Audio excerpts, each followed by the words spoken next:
आज देखिए Joseph Prince के साथ। हम इसी श्रृंखला को ही जारी रखे हुए हैं कि यीशु को देखें याकूब के 12 पुत्रों की आशीष में। ठीक है, आप जानते ही होंगे कि याकूब के 12 पुत्र थे, है ना। 12 अंक है संचालन का। जैसे यीशु के थे 12 चेले, याकूब के 12 पुत्र थे, और बाद में वो इज़राइल के 12 गोत्र बन गए, और बाद में उन्हें इज़राइल के ही देश में भूमि दी गई थी। आमीन। तो इस समय तक वो क्षेत्र में नहीं गए थे, भूमि उन्हें अभी तक अलॉट नहीं की गई थी, पर पिता ने अपने 12 बेटों पर अपना हाथ रखा, भविष्य के बारे में भविष्यवाणी करते हुए अंतिम दिनों के बारे में। उत्पत्ति 49:1 देखते हैं। फिर याकूब ने अपने पुत्रों को यह कहकर बुलाया कि इकट्ठे हो जाओ, मैं तुम्हें बताऊंगा कि अंत के दिनों में तुम पर क्या बीतेगा। याकूब के सभी 12 बेटों और उनके आशीर्वाद के बारे में ध्यान से सुनिएगा। ये आने वाले हालातों का ही दृश्य है। ये बात करता है मनुष्य के बारे में। दरअसल पहले 3 बेटों में रूबन पहला उठा है, फिर आता है शीमन, फिर आता है लेवी, और फिर आता है यहूदा। ठीक है, तो रूबन पहला बेटा है। रूबन, रूबन तू मेरा जेठा है। वो कहता है मेरे पौरुष का पहला फल है, प्रतिष्ठा का उत्तम भाग और शक्ति का भी उत्तम भाग तू ही है। ये सब अच्छा लगता है। और फिर ये आता है, तू जो जल की नाई उबलने वाला है, औरों से श्रेष्ठ न ठहरेगा, क्योंकि तू अपने पिता की खाट पर चढ़ा। आप जानते हैं क्या हुआ पहले उठे रूबेन के इतिहास में? वो असल में अपने पिता के रखैल के साथ सोया था। ये उन लोगों की तस्वीर है जिनमें आत्मनियंत्रण नहीं होता है। असल में पहले 3 बेटे चित्र हैं स्वाभाविक मनुष्य के, जैसे आप और मैं हैं बिना मसीह के, पानी की तरह अस्थिर, जिनमें कोई आत्मनियंत्रण नहीं है, सर्वोत्तम नहीं पा सकते हैं। आमीन। और फिर चौथा बेटा आया यहूदा, और पहली बार टोन बदल गई कि तुम ही हो वो जिसके भाई उसकी प्रशंसा करेंगे। इससे पहले कि हम उस पर आए, रूबेन, रूबेन ने कोई नायक उत्पन्न नहीं किया। रूबेन का गोत्र कोई भविष्यवक्ता, कोई याचक, कोई भी याचक नहीं, कोई न्याय नहीं, कोई भी रूबेन के गोत्र से नहीं आया। एक जो आया था वो बहुत मशहूर था, वो था यहूदा इश्करोती। वो रूबेन के गोत्र से था। अब मैं वक्त के कारण इसे मैं बाईपास करने वाला हूं, शिमोन और लेवी आपको बताने के लिए कि लेवी एक पूरे संदेश का हकदार है, और एक दिन मैं उस पर प्रचार करूंगा। तो चलिए चलते हैं चौथे बेटे यहूदा की ओर। यहूदा बहुत ही दिलचस्प है। अचानक पूरी टोन और माहौल बदल जाता है, कुछ जो कि खुशनुमा है, जो हर्ष उत्पन्न करने वाला है। हे यहूदा, तेरा भाई तेरा धन्यवाद करेंगे। इस नाम यहूदा का मतलब क्या है? प्रशंसा। यहूदा का मतलब होता है प्रशंसा। आप जानते हैं यीशु आखिर किस गोत्र से आए थे? यहूदा के गोत्र से। वो वंशज हैं किस गोत्र के? यहूदा के। आमीन। दाऊद जिसने गोलियत को मारा था और राजा बना था, वो किस गोत्र से आता था? यहूदा के। बहुत से नेक नायक भविष्यवक्ता यहूदा के ही गोत्र से आए थे, और यहूदा ही वो गोत्र है कि हर बार वो कहते हैं कि जब शत्रु आक्रमण करता है और वो प्रभु से पूछते हैं कि पहले कौन जाएगा, मुझे बहुत पसंद है, ऊपर जाओ, कौन पहले जाएगा? और परमेश्वर कहते हैं कि यहूदा। यहूदा ही सबसे पहले जाता है हमेशा। जब शत्रु तुम पर आक्रमण करते हैं और आपको एक बुरा डायग्नोसिस मिलता है, आमीन, और आपको लगता है कि आप किसी आक्रमण के अधीन हैं, तो सबसे पहले कौन जाएगा? स्तुति। आमीन। स्तुति सबसे पहले जाएगी ऊपर। शैतान के पास कोई बचाव नहीं रहता स्तुति करते हुए मसीही के विरुद्ध। बाइबल में एक कहानी थी यहूदा के राजा के बारे में। उसका नाम था यहोशापात। यहोशापात एक अच्छा राजा था, एक अच्छा धर्मी राजा, और यहूदा का राजा था वो। और एक बार सनेरीब के शत्रु उसके विरुद्ध आए, ठीक है, और वो यहूदा के लोगों से संख्या में कहीं ज्यादा थे। यहूदा के लोग इतने ज्यादा नहीं थे, और वो तो बस टिड्डी के दल की ही तरह थे, ऑलराइट, उस प्रदेश में। और वो डर गए, और यहोशापात ने ये प्रार्थना की, ये शानदार प्रार्थना की। वो कहता है कई बार हम ऐसा ही महसूस करते हैं, हमारे पास ना कोई बल होता है ना शक्ति होती है इस सेना के विरुद्ध खड़े होने की, पर हमारी आंखें खुली हैं, तुम्हारी तरफ लगी हुई हैं। क्या प्रार्थना है? प्रभु, इस डायग्नोसिस के विरुद्ध हमारे पास कोई शक्ति नहीं है, इसके विरुद्ध कोई हमारे पास शक्ति नहीं है, और मेडिकल की दुनिया के पास इसका कोई जवाब नहीं है, पर हमारी आंखें आप पर लगी हुई हैं। हर बार जब आप कम्युनियन लेते हैं, हमारी आंखें आप पर लगी हुई हैं। परमेश्वर को प्रार्थना पसंद आई। पता है परमेश्वर ने क्या किया? परमेश्वर ने राजा यहोशापात को ये रणनीति दी कि तुम्हें दोबारा इस युद्ध में लड़ने की आवश्यकता नहीं है, और ये है विश्राम का सिद्धांत। तुम्हें लड़ने की आवश्यकता नहीं है। आगे बढ़ो, उनसे मिलो, और अपने आगे भक्तों को भेजो, स्तुतिकर्ताओं को, और ये हैं उनके गीत के बोल। प्रभु की स्तुति हो, क्योंकि वो भले हैं, उनकी दया हमेशा कायम रहती है। ये उनके हसद और उनकी दया की प्रशंसा है। इब्री में हसद है हासदो, जो कि है हसद। असल में इब्री में वो शब्द है होडुला आडोनाई की टोफ की ले ओलाम हासदो।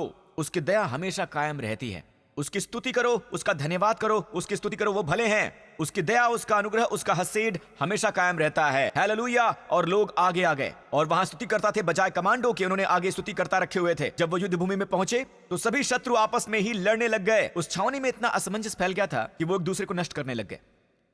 और बाइबल कहती है वहां एक बहुत बड़ी पराजय हुई। उन्हें इसमें 3 दिन लग गए। 3 दिन लगे पूरी लूट इकट्ठी करने में। सोना, सारी चांदी और वस्त्र और वो सब कुछ जो बाकी बचा रह गया था। ओ ये बढ़िया रोलेक्स सनडायल घड़ी, क्या बात है, मैं इसे अपनी पत्नी को दूंगा। 3 दिन 3 रात तक वो इकट्ठा कर रहे थे। और उस घाटी में मैं पिछले महीने ही वहां था और मैंने पूछा कि मैं उस घाटी को देखना चाहता हूं, ठीक है। और आज वो कहलाती है बराक की घाटी। बराक का मतलब होता है आशीषें। आपके आक्रमण की घाटी, परीक्षा की घाटी, आपके मृत्यु की परछाई की घाटी बनती है आपके आशीषों की घाटी, जब आप स्तुति करना सीखते हैं। आमीन। यहूदा है स्तुति। बाय द वे, आपको पता है कि पहला कौन है? यहूदी परंपरा हमें बताती है ये यहूदी परंपरा से है और उसका नाम है बाइबल में नाशोन, यहूदा के गोत्र का कैप्टन। और हमेशा यहूदा पहले जाता है ना, पर आगे एक कैप्टन होता है और उसका नाम है नाशोन। नाशोन और बेटे का नाम है सलमोन। सलमोन ने यरीहो की वेश्या से विवाह किया, ठीक है। उसका नाम था राहाब। दोनों से एक पुत्र हुआ जिसका नाम था बोआज, जिसने बाद में विवाह किया रूत से। आमीन। और उनके बेटे का नाम था ओबैद। ओबैद के बेटे का नाम था यिशै। यिशै का पुत्र कहलाता था दाऊद और दाऊद का सबसे महानतम पुत्र कहलाया यीशु। हालेलुया। आमीन। प्रभु की स्तुति हो। आप चर्च आते हैं और आप बहुत जल्दी ही बाइबल स्कूल में सीख जाते हैं। ऑलराइट। तो नाशोम, अब मैं वो साझा करने जा रहा हूं जो लाल सागर के खुल जाने के बारे में है।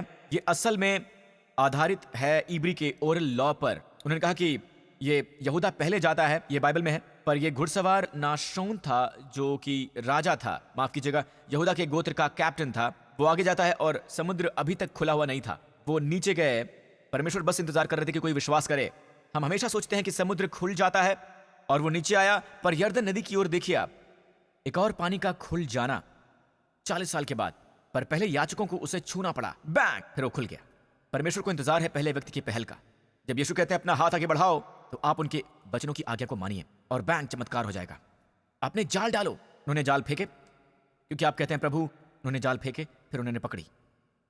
ये ऐसा नहीं कि प्रभु पहले कीजिए, पहले आप कीजिए, ऐसा कुछ नहीं है। आप प्रभु की आज्ञा मानते हैं और चमत्कार होता है। आमीन। तो उसने अपना घोड़ा लिया, वो नीचे गया जब तक कि घोड़े की नाक न डूब गई। और लॉ में लिखा है फिर बैंग, पूरा लाल सागर खुल गया। आमीन। बहुत सुंदर, प्रभु की स्तुति हो। अब ये यहूदा था, स्तुति की सामर्थ्य। तो यहूदा वो है जहां से यीशु आते हैं। बाद में यहूदा उससे पहले, इसमें लिखा है कि तुम्हारे हाथ, ठीक है। तो जब तुम परमेश्वर की स्तुति करो तो तेरा हाथ तेरे शत्रुओं की गर्दन पर पड़ेगा। तेरे पिता के पुत्र तुझे दंडवत करेंगे। यहूदा सिंह का डांवरू है। हे मेरे पुत्र, तू आहेर करके गुफा में गया है। वो सिंह व सिंहनी की नाई दब कर बैठ गया, फिर कौन उसको छेड़ेगा? आप जानते हैं सभी 12 गोत्र जब वाचा के तंबू के इर्द गिर्द इकट्ठे होते हैं, पता है उनका एक झंडा होता है और झंडे पर एक तस्वीर होती है। ये पूरा बहुत सुनियोजित होता है। जानते हैं यहूदा का झंडा क्या है? सिंह। बहुत बढ़िया। आपको कैसे पता? सिंह। आपको कैसे पता? सिंह। आमीन। तो सिंह प्रतीक है। यही यीशु कहलाते हैं। यीशु जो यहूदा के गोत्र का शेर है, वो छा गया है। आमीन। तो प्रभु की स्तुति हो। ये स्तुति की ही शक्ति है। ये ऐसा जैसे शेर शिकार को फाड़ रहा हो। वचन 10, जब तक शिलो ना आए तब तक यहूदा से ना तो राजदंड छूटेगा, ना वंश से व्यवस्था देने वाला अलग होगा। शिलो नाम है शांति या फिर विश्राम का। शिलो यीशु का ही एक मैसियानिक नाम है। जब तक शिलो ना आए तब तक यहूदा से राजदंड ना छूटेगा। बिल्कुल नहीं, वो अंतिम फाइनल राजा था। जब तक कि किंग जेम्स में ये लिखा है हमारे लोगों का इकट्ठा होना, नए किंग जेम्स में लिखा है लोगों की आज्ञाकारिता। यहूदा का राजा, इजराइल का राजा, वो है प्रभु यीशु मसीह। आमीन। राजदंड तब तक है जब तक शिलो नहीं आता। क्या आप समझ रहे हैं? ओके। भविष्यवाणी ये है कि जब यीशु आपके जीवन में आए कुछ होता है। ऑलराइट। यहां लिखा है जब वो अपने जवान गदहे को दाखलता में, वैसे आपके पति के बारे में नहीं है। बाइबल हमें वास्तविकता का उदाहरण देती है, जैसे गदहे। असल में यहां लिखा है कि हम जंगली गधों की ही तरह हैं। मैं वैसे मॉडर्न शब्द इस्तेमाल नहीं करना चाहता, पर हम सब जंगली गधे की ही तरह हैं। अपने जवान गधे को दाखलता में और अपनी गदही के बच्चे को उत्तम जाति की दाखलता में बांधा करेगा। उसने अपने वस्त्र दाख मधु में और अपना पहरावा दाखों के रस में धोया है। अब पता है जब यीशु आए वो गधे पर सवार हुए। आमीन। बाइबल कहती है वो आ रहा है तुम्हारा राजा सिय्योन की बेटियों, जो विनम्र और गरीब एक गधे पर सवार है। पर ये देखिए, जब वो आपके जीवन पर राज्य करते हैं, जब आप उनकी आज्ञा मानते हैं और जब आप उनके पास इकट्ठे होते हैं दाखलता के साथ, दाखलता आशीषों की तस्वीर है जो परमेश्वर से मिली है। गौर करें, अपने गधे को दाखलता से बांधो, गदही के बच्चे को सबसे उत्तम दाखलता से बांधो। दाखलता से ही आपको अंगूर और दाखमधु मिलता है। आप जानते हैं, दरअसल दाखमधु इतनी बहुतायत में है कि वो अपने वस्त्र उस दाखमधु में धोएगा। अब दाखमधु इज़राइल में एक तरह से लग्जरी की तरह है। आमीन। खास अवसरों पर वो दाखमधु पीते हैं। वो इज़राइल के सभी उत्सवों को सेलिब्रेट करते हैं दाखमधु से, सिवाय प्रायश्चित के दिनों से। जब ऐसा नहीं करते हैं वो उपवास रखते हैं। इसकी ओर देखिए, दाख लता, हम इसे अंगूरों का दरख्त कहते हैं, पर यह असल में तने वाला वृक्ष नहीं होता है। ठीक है, क्या आपने इस पर गौर किया है कि वो दाखलता जो अंगूर उगाती है उसका तना नहीं होता? बहुत से लोग ये समझ नहीं पाते हैं। जब यीशु कहते हैं मैं दाखलता हूं तुम शाखाएं हो, मैं भी सोचता था कि वो तना है और हम सब शाखाएं हैं। नहीं, वो हम सबका हिस्सा है। मैं दाखलता हूं और दाखलता बहुत सी शाखाओं से ही बनती है। और दाखलता की शाखाओं को किसकी जरूरत होती है? या तो उसे चाहिए लकड़ी का सहारा या सलाखों का जंगला ऊपर चढ़ने के लिए। वो इसे कहते हैं बेल, है ना? और ये शाखाएं बहुत कमजोर होती हैं। अगर आप जंगला नहीं बनाते तो वो गिर जाएंगी। ये जंगला उस शक्ल में होता है और फिर वो उस पर चढ़ती हैं और फिर वो फल उगा सकती हैं। जब तक ये नीचे गिरी रहेंगी वो फल नहीं उगा सकती। बाइबल का एक अनुवाद कहता है, जो कि सही अनुवाद नहीं है, ऑलराइट, उसमें लिखा है कि उस हर शाखा को हटा देते हैं जो फल नहीं ले आती है। ये बहुत डरावना लगता है और कुछ लोग कहते हैं कि वो आपका जीवन ही ले लेंगे, और मैंने ये कई बार सुना है। और अगर आप ग्रीक में इसे ध्यान पूर्वक पढ़ें तो यहाँ लिखा है, यह शब्द हटाना है आयरो। आयरो है ऊपर उठाना। जब आप किसी अंगूरों के माली से पूछेंगे वो आपको बताएंगे कि वो शाखा जो जमीन पर पड़ी है वो फल नहीं ला सकती है। आपको उसे जंगले से चढ़ाना होगा, फिर उसमें फल आएंगे। हर कोई जो फल नहीं लाता वो आपको तोड़ नहीं डालता, वो आपको मारते नहीं, वो आपको ऊपर उठाते हैं और फिर आप में फल लाते हैं। वो आयरो करते हैं, फिर आप में फल आते हैं। पर गौर करें, ये शाखा यहां पर इतनी मोटी है, ये इतनी मोटी है कि आप इस गधे को बांध सकते हैं। एक गधा बहुत ही ढीठ जानवर होता है। अगर आप इसे कहीं बांधते हैं तो ये लड़ने की ही कोशिश करता है। यदि ये एक आम सी कुदरती बेल हो तो वो टूट जाती है, राइट? पर भविष्य में मैसियानिक काल की आशीष, पर साथ ही व्यक्तिगत रूप से हमारे जीवनों में ये ऐसी है कि हमारी बेलें, हमारी शाखाएं इतनी मोटी हैं, इतना रस भरा हुआ है, इतना अनुग्रह है उनमें, इतनी आशीषें भरी हुई हैं कि ये गधा भी जो इसके साथ बंधा है इसे तोड़ नहीं सकता है। और ये सर्वोत्तम बेल है और ये इतनी दाखमधु से भरी हुई है, इतनी भरी हुई है कि वो अपने वस्त्र भी धो सकता है। यह है बहुतायत, बहुतायत की धारणा, उत्तम गुणवत्ता का दाखमधु। आमीन, प्रभु की स्तुति हो। ऑलराइट, तो चलो हम आगे चलते हैं क्योंकि हमें बहुत कुछ कवर करना है। चलते हैं ज़बूलन की ओर जल्दी से। क्या हम पहले बिन्यामिन को खत्म करें? बिन्यामिन तो बिन्यामिन फाड़ने हारा हुंडार है। ओके, अब बिन्यामिन का प्रतीक क्या है? उसके झंडे का प्रतीक भेड़िया। किसने कहा भेड़िया? बहुत बढ़िया, मुझे आप पर गर्व है कि आप न्यू क्रिएशन चर्च के हैं। आमीन। तो बिन्यामिन भेड़िए की जाति का है, ओके, और झंडे पर भेड़िए का चित्र है। आमीन। और बिन्यामिन, और आप जानते हैं कि हम कहते हैं बिन्यामिन की पीढ़ी की शिक्षा क्या है? ठीक है, अगर आप जानते हैं तो हम में से बहुत से यहां पर भेड़िए के बच्चे हैं। और गौर करें, सवेरे तो वो आहेर भक्षण करेगा और सांझ को लूटपाट करेगा। मैंने प्रभु से पूछा ये क्या है प्रभु? और सब में ये अंतिम है बेटा, अंतिम भविष्यवाणी, बाय द वे अंतिम बेटे की। ऑलराइट। और प्रभु कहते हैं कि सभी कहानियों का संबंध सुसमाचारों से ही है।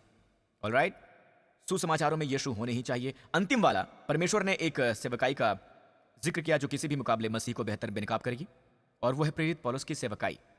और पौलुस बिन्यामिन के ही गोत्र से आता है। वो अपने जीवन की शुरुआत में हर सांस में मसीहियों का कत्ल कर रहा था।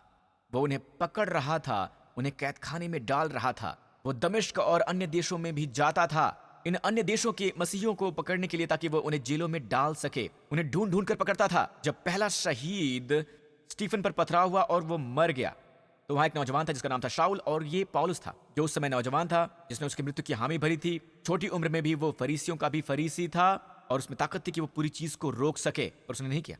तो पहला शहीद हुआ, ऑलराइट, उसकी मौजूदगी में।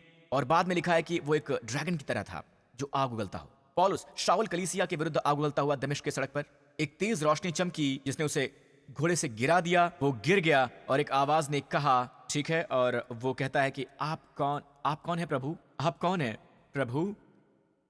मैं यीशु हूं जिसे तू सता रहा है। क्या आप जानते नहीं कि बहुत मुश्किल होता है व्यवस्था के विरुद्ध आवाज उठाना? एक समय बाद में पौलुस ने 3/4 नया नियम लिखा। उसने अपने जीवन के प्रातःकाल में वो अपने शिकार का भक्षण कर रहा था और अपने जीवन की सांझ में वो लूट को बांट रहा था।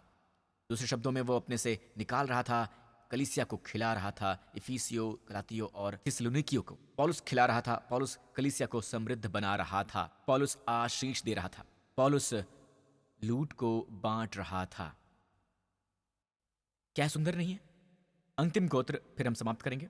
जबूलन, जबूलन कहिए जबूलन। अगर इसके लिए आपके पास वक्त नहीं है, मैं आपको जाने दूंगा। और जबूलन, दरअसल मैं आपको कुछ बताना चाहूंगा। ओके, पिता ने पहले पुत्र को आशीष दिया रूबेन, फिर शिमोन, फिर लेवी, इसी क्रम में चौथा बेटा है यहूदा, फिर तुरंत बाद पांचवे को उसने आशीष दी जो था जबूलन। जबूलन पांचवा बेटा नहीं है। उसने इसाकार से पहले जबूलन को क्यों आशीष दी? इसाकार जबूलन से बड़ा था, जरूर इसका कारण है ना? आप जानते हैं क्यों? क्योंकि नासरत जबूलन में ही है। और जबूलन का मतलब क्या है? यह शब्द जबूलन, वो निवास जहां यीशु ने निवास किया। जबूलन में 30 साल तक उस समय वो जाना जाता था बढ़ई की बेटे के रूप में, और वहां से वो गए कफरनहूम में। तो परमेश्वर अपने बेटे के बारे में इतना सोच रहे थे कि जब परमेश्वर का आत्मा याकूब को प्रेरित कर रहा था कि अपने बेटे को आशीष दे, जब वो वहां तक आए, कल्पना कीजिए जो पांचवें बेटे को होना चाहिए, वो जबूलन गए। क्योंकि प्रभु का हृदय हमेशा अपने पुत्र से भरा रहता है। मुझे अच्छी आमीन मिल सकती है? यहां ऊपर देखिए, मैं इसे समाप्त करूंगा। यहां ऊपर देखिए, मैं आपसे कहना चाहता हूं, पता है यीशु यूहन्ना के अंतिम अध्याय में, अध्याय 21 में, फिर से जहाज, जबूलन जहाजों और नावों का शान है। उन्होंने पतरस की नाव ढूंढ ली। ये पतरस की ही नाव है, आप भी उसे देख सकते हैं, ठीक है? ये 2000 साल के बाद खोजी गई। जिस दिन उन्होंने इसे खोजा, वहां 2 इंद्रधनुष थे। जिस दिन उन्होंने इस पर से आवरण हटाया, आज आप में से बहुतों ने इसे देखा है। आप उन्हें देखें, वो पहले ही मुर्दों में से जी उठे। उनके मुर्दों में से जी उठने के बाद चेले वापस मछली पकड़ने गए। पूरी रात उन्होंने मछली पकड़ी, पर उन्हें कुछ भी नहीं मिला। आप में से कितनों का बिजनेस फेल हो रहा है? आप जानते नहीं क्यों? इन्हीं मछुआरों की तरह ही एक्सपर्ट हैं जो उस झील को भली भांति जानते थे। वो मौसम वगैरह के बारे में भी अच्छी तरह जानते थे। उन्हें टाइमिंग का भी पता था। वो पूरी रात मछली पकड़ते रहे, क्योंकि वो समय होता है जब मछलियां सतह पर आती हैं। और फिर भी उन्हें कुछ नहीं मिला, जीरो। लेकिन सुबह सुबह उन्होंने देखा कि एक व्यक्ति जो गलील के तट पर चल रहा है, और सोचा कि शायद वो कोई व्यापारी है जो जल्दी ही आया है मछली खरीदने के लिए। अच्छी क्वालिटी की मछली हमेशा सुबह सुबह ही अवेलेबल होती है, जैसे टोक्यो की सुकीजी मार्केट में, टोक्यो में, है ना? मैं और मेरी पत्नी सुबह 5 बजे वहां होते हैं टूना की नीलामी देखने के लिए, ठीक है? वो पागलपन था, ऑलराइट। पर उन्होंने सोचा कि वो एक व्यापारी है जो झील पर आया है, और उन्होंने कहा कि बच्चों, क्या तुमने कुछ मछली पकड़ी है? और उन्होंने कहा कि कुछ नहीं, अपने जाल दाईं ओर डालो। कैसे कुछ फर्क पड़ेगा? पूरी रात हम इस तरफ डालते रहे थे। पर इस बार उन्होंने बहुत सारी मछलियां पकड़ी। यूहन्ना कहता कि हे पतरस, ये तो प्रभु हैं।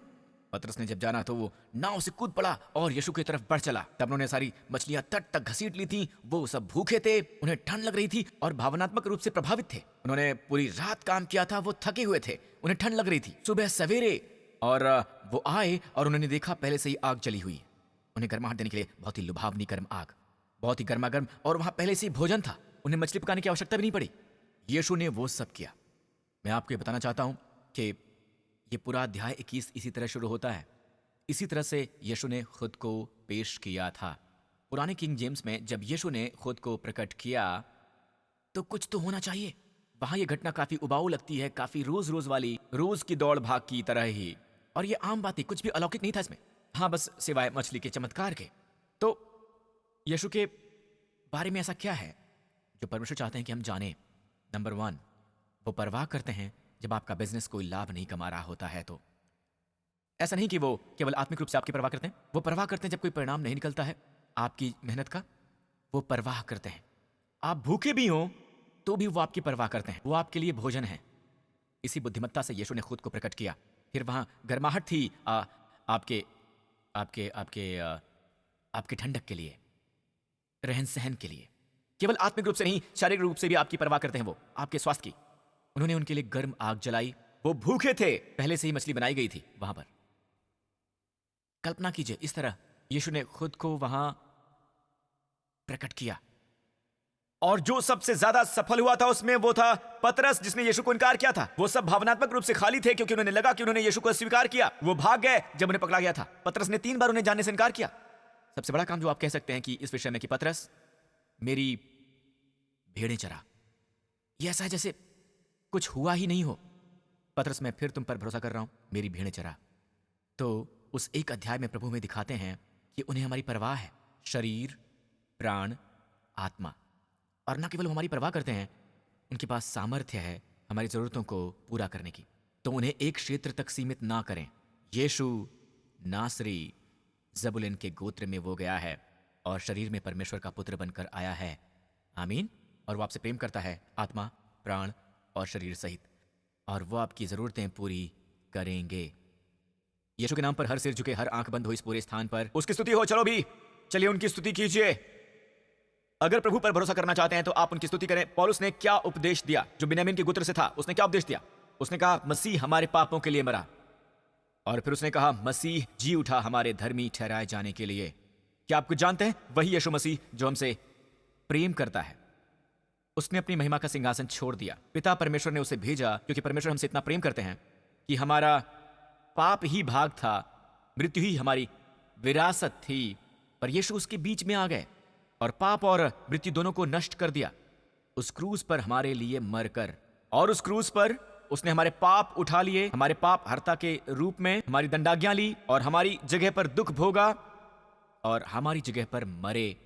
और तीसरे दिन परमेश्वर ने हमारी धार्मिकता के लिए उन्हें मुर्दों में से जिला दिया। और इसका मतलब यह है कि यदि हम धर्मी नहीं थे, यदि हमारे पाप हटाए नहीं गए, तो प्रभु ने जिला नहीं सकते थे। और क्योंकि परमेश्वर ने उन्हें मुर्दों में से जिलाया, मतलब उनका काम पूरी तरह परमेश्वर द्वारा स्वीकार कर लिया गया। पूरा दिव्य दावा पवित्रता का हमारे विरुद्ध पूरी तरह पूरा हुआ यीशु के लहू के द्वारा। उन्होंने व्यवस्था को पूरा किया जब वो क्रूस पर मरे, और परमेश्वर की धार्मिकता पूरी तरह से संतुष्ट हुई। और इस तरह परमेश्वर ने उन्हें मुर्दों में से जिलाया हम सब की गवाही के लिए। और आपकी बलि स्वीकार कर ली गई, आप क्षमा कर दिए गए, आपके पाप खारिज हुए, आपकी दंडाज्ञा नष्ट हो गई। मृत्यु अब आपके लिए मृत्यु नहीं है, उसे जीत लिया गया है। अगर आप इस पर विश्वास करते हैं तो इसी समय मेरे साथ ही प्रार्थना कीजिए। कहिए, हे स्वर्गीय पिता, अपने पुत्र यीशु मसीह के वरदान के लिए धन्यवाद, जो मेरे पापों की वजह से क्रूस पर मरा, और जब वो जी उठा तो मुझे धर्मी ठहरा लिया गया और उससे मैं छुड़ाया गया। यीशु मसीह मेरा प्रभु है। मुझसे प्रेम करने के लिए धन्यवाद, यीशु के नाम पर आमीन। अपने पांव पर खड़े हो जाइए। मैं आपको आशीष देना चाहूंगा इस आने वाले सप्ताह। परमेश्वर आपको सलामत रखे, सुरक्षित रखे और बनाए रखे, और आपके परिवार में हर सदस्य को भी, आपके प्रियजनों को भी, और उनमें से हर एक को बचाए, हर एक खतरे से, हर एक हानि से, आतंक से, रोग से, दुष्ट की सभी शक्तियों से। प्रभु यीशु मसीह के नाम पर प्रभु आप पर अनुग्रह करते हैं। जहां भी कहीं आप जाते हैं, एक शक्तिशाली तरीके से अनुग्रह आप पर रहेगी। परमेश्वर और मनुष्यों का अनुग्रह आप पर है। प्रभु आपको आशीष देते हैं। आप आशीषित हैं अंदर आते हुए, आशीषित हैं बाहर जाते हुए। परमेश्वर आपके साथ हैं, और मसीह में सभी गोत्रों की आशीषें आपके ही साथ हैं और आपके परिवारों के साथ हैं। प्रभु यीशु मसीह के नाम पर सभी लोगों ने कहा आमीन, हालेलुया। प्रभु आपको आशीष दें। आपसे फिर मिलेंगे।